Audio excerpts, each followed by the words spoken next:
Induction cup રિલેની રચના સમજો. તો અહીંયા તમે આકૃતિમાં જોઈ શકતા હોય આ તમારી એક ઇન્ડક્શન કપ રિલે છે. રિલેના સૌથી બહારના ભાગને સ્ટેટર અથવા તો આયન કોર કહેવામાં આવે છે. હું આની વાત કરું છું. આ જે તમને સ્ટેમ્પિંગ્સ દેખાઈ રહ્યા છે ને આ તમારો આયન કોર છે.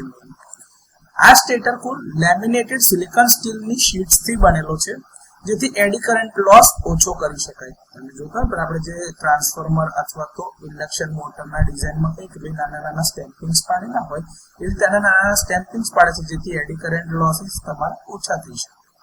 લેમિનેશન એટલે કરીએ જેથી કરીને આ લોસીસ તમારા ઓછા થાય અને અંદરની જે ફ્લક્સ ડિસ્ટ્રીબ્યુશનની જે પ્રોપર્ટી છે એ બી સહી સલામત રહી શકે.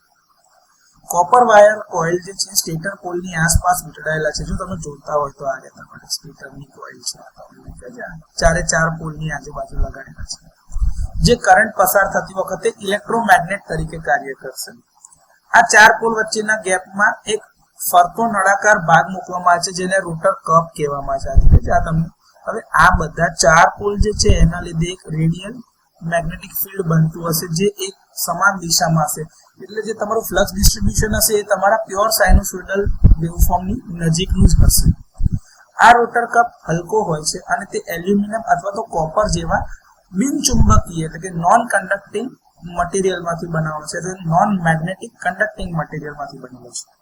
હવે આ હોલો રોટર કપ જે હતો એની અંદર સ્થિર આયનનું કોર અથવા તો એક ફિક્સ્ડ લોખંડનો ટુકડો મૂકવામાં આવે છે. આ સ્ટેશનરી આયન કોર અંદર આ ઇન્ટરનલ મેગ્નેટ અથવા તો સ્થિર કોર જે છે એમાં લેમિનેટેડ આયનથી બનેલો છે અને તેનો હેતુ ફક્ત ને ફક્ત એર ગેપને ઘટાડવાનો અને મેગ્નેટિક ફિલ્ડને વધારે મજબૂત અથવા તો સ્ટ્રોંગ બનાવવાનો છે. રોટર કપ એક શાફ્ટ અથવા તો સ્પિન્ડલ સાથે જોડાયેલો છે જે તમારા મૂવિંગ કોન્ટેક્ટ સાથે અટેચ છે.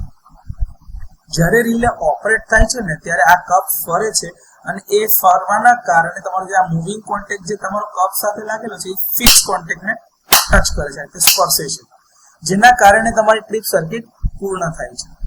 મૂવિંગ કોન્ટેક્ટને તેની પ્રારંભિક સ્થિતિ એટલે કે ઇનિશિયલ પોઝિશનમાં પાછા જવા માટે એટલે કે નોન ઓપરેટિંગ સ્ટેટમાં જાય એટલે પાછું જાય તો એ વધારે દૂર ના જતું રહે એટલા માટે પાછળ એને રોકવા માટે બેકસ્ટોપ મૂકેલા હોય છે.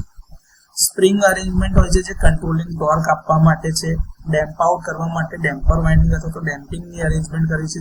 એ ડેમ્પિંગ એડી કરંટ ડેમ્પિંગથી જ આપણને મળે છે. આ રિલેની અંદરમાં તો એડી કરંટ ડેમ્પિંગ મળે છે અને ડિફ્લેક્શન જે થશે એ તમારા કરંટના પ્રપોર્શનમાં હશે.